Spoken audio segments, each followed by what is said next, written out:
Bismillahirrahmanirrahim. Assalamualaikum warahmatullahi wabarakatuh. Alhamdulillahirabbil alamin. Allahumma shalli ala sayyidina Muhammad wa ala ali sayyidina Muhammad. Sahabat yang beriman, pertama-tama marilah kita memanjatkan puja dan puji syukur kita kehadirat Allah Subhanahu wa taala, yang mana atas limpahan rahmat, hidayah dan inayahnya kita semua hingga detik ini masih bisa dapat bernapas, masih bisa dapat menjalankan aktivitas kita, masih bisa dapat memperbaiki diri kita dan menambah pundi-pundi amal kita untuk menjadi bekal kita menghadap Allah Subhanahu wa taala. Kemudian selawat beriringkan salam selalu kita sampaikan kepada junjungan kita Nabi besar kita Muhammadin sallallahu alaihi wasallam.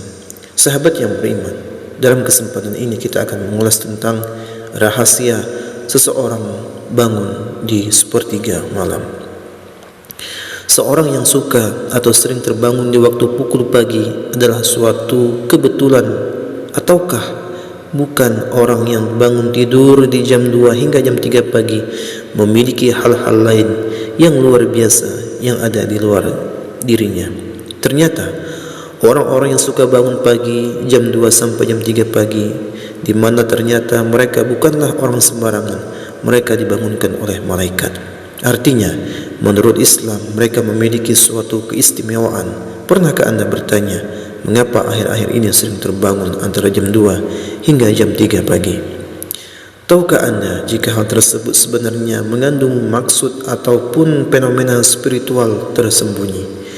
Di dalam dunia spiritual, jam-jam tersebut dikenal dengan waktu sepertiga malam atau waktu yang sakral, karena pada rentang waktu tersebut energi dari alam semesta sedang berada dalam kondisi puncaknya.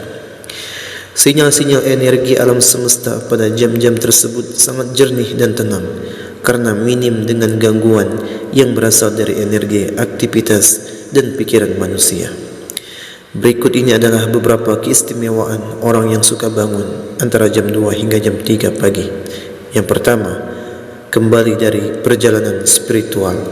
Ketika Anda terjaga di antara waktu tersebut, kemudian mampu mengingat semua peristiwa mimpi yang baru Anda alami, maka Anda baru saja kembali dari perjalanan spiritual.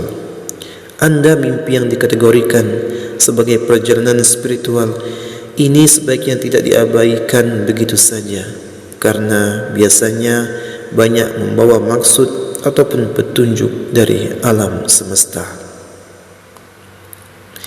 Pada jam 2 hingga jam 3 pagi adalah juga waktu di mana entitas spiritual yang terhubung dengan Anda mencoba menunjukkan eksistensinya, yaitu salah satunya dengan masuk ke dalam bawah sadar melalui mimpi.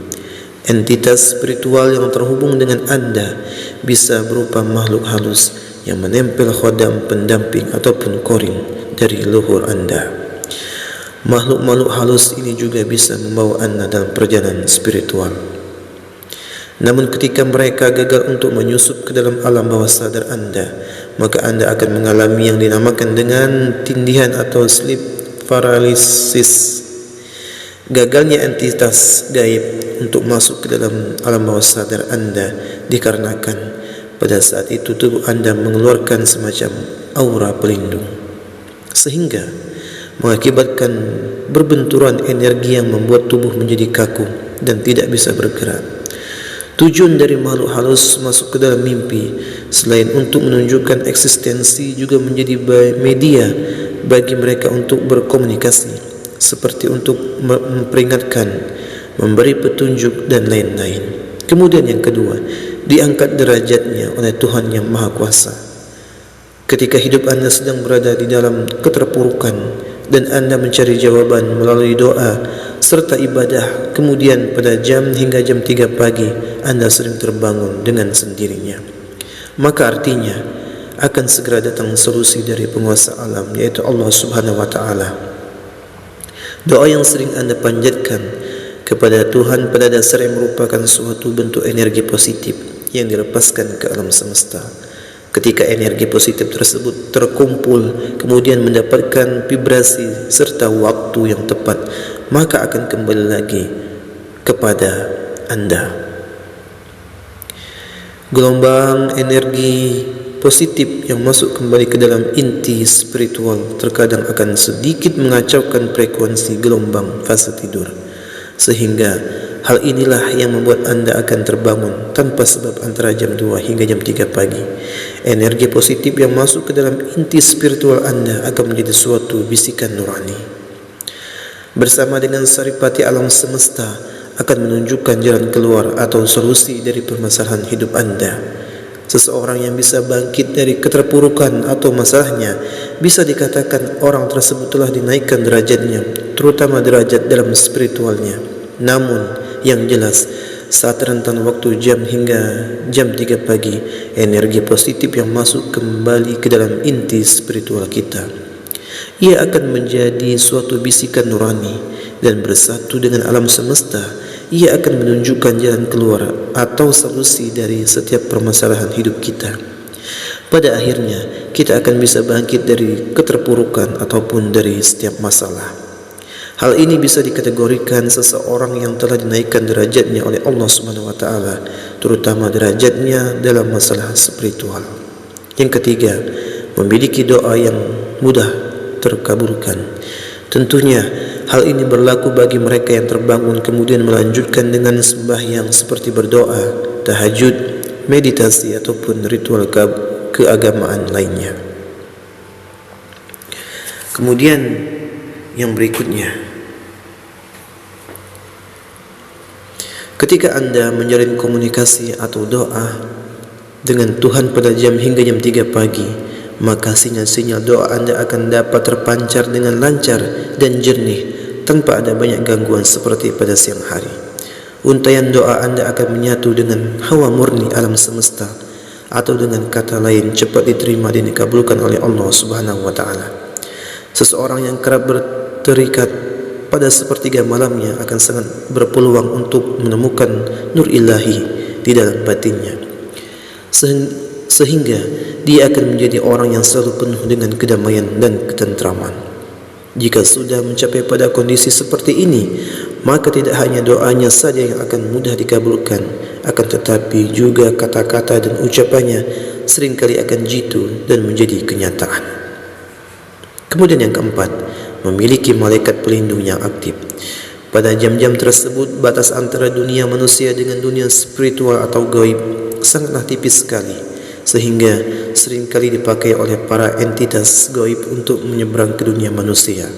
Begitu pula dengan para entitas malaikat pelindung, di mana mereka menggunakan waktu sakral ini untuk mencoba mengadakan suatu komunikasi dengan cara memberikan kode atau pertanda kepada manusia yang dilindunginya.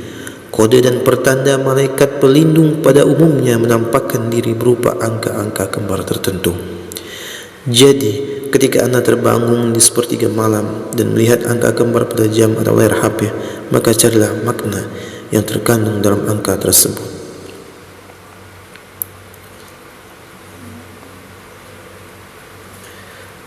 Sehingga bisa jadi makna di balik angka-angka kembar tersebut akan membawa solusi atau jalan keluar pada problematika yang sedang anda hadapi. Juga bisa berupaya penggunaan eksistensi malaikat pelindung, bahwa anda tidaklah sendirian. Para malaikat pelindung ini juga akan membantu manusia yang suka bermeditasi atau lelaku ritual lainnya. Pada jam 2 hingga jam 3 pagi, mereka akan berperang dalam mengolah batin dan mengembangkan kesadaran terhadap alam semesta. Kemudian yang kelima, mengalami kebangkitan spiritual. Leluhur kita mengajarkan bahawa jika ingin mencapai suatu kesaktian, kita tentu ada syaratnya yang harus ditempuh. Syaratnya adalah dengan mengendalikan hawa nafsu. Salah satunya adalah nafsu untuk tidur. Ketika seseorang lebih banyak terjaga dan ditambah dengan pelaku spiritual tertentu, maka hal tersebut akan bisa merangsang titik-titik cakra di dalam tubuh untuk terbuka dan aktif kembali, terutama titik cakra dasar. Cakra dasar adalah cakra yang menjadi pondasi dari cakra-cakra lainnya. Cakra dasar yang terbuka dan aktif akan membuat kita bisa merasakan fenomena yang terjadi di alam semesta, sehingga kita akan lebih peka dan tajam firasatnya. Jika anda lebih banyak terjaga daripada tidur, kewaspadaan anda akan semakin sensitif dan meningkat, sehingga Anda akan tahu jika ada suatu hal buruk yang akan terjadi, misalnya ketika ada kiriman santet ataupun guna-guna. Santet atau guna-guna kemungkinan besar akan gagal mengenai targetnya apabila di dalam rumah tersebut masih ada orang-orang yang terjaga. Itulah mengapa leluhur melarang untuk tidur sore-sore. Itulah tadi sahabat, mudah-mudahan bermanfaat. Mudah-mudahan kita semua selalu dapat lindungan dari Allah Subhanahu wa taala. Mudah-mudahan kita dimudahkan untuk bangun di sepertiga malam untuk melaksanakan salat seperti salat tahajud dan salat lainnya. Mudah-mudahan kita semua diangkat derajatnya oleh Allah Subhanahu wa taala. Amin amin ya rabbal alamin. Saya akhiri,